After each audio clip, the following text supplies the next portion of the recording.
Потребни се повеќе инвестиции во сместувачки капацитети за развој на руралниот туризам во Подбеласичкиот регион.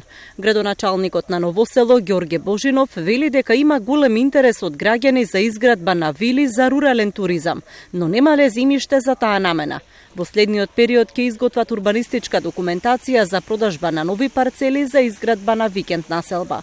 Кое е и доста атрактивно и доста познато во нашата држава, каде ќе имаме негде, очекувам од 15 до 20 парцели за викенд куќи. Секако процедурата ќе трае, но важно е дека ја отпочнавме и се надевам дека во текот на наредната година ќе можеме исто и тоа да го објавиме на граѓаните, за да можат кој е спремен и кој има желба да под ова убава Беласица на чист воздух да инвестираат во овој регион доаѓаат голем број туристи, но тие најчесто не се задржуваат токму од причина што нема голема понуда за сместување во индивидуални или хотелски капацитети.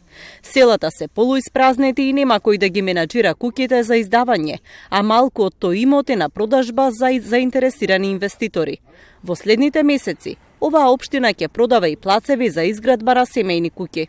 Оваа постапка е веќе завршена со припрема на документација, така што ќе бидат наскоро објавени јавно на веб страната, на веб порталите, каде што граѓаните ќе можат да се информираат и ќе можат да аплицираат.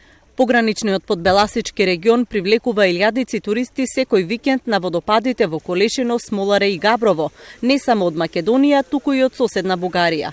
Планот на локалната самоуправа е како гостите да останат подолго од еден ден.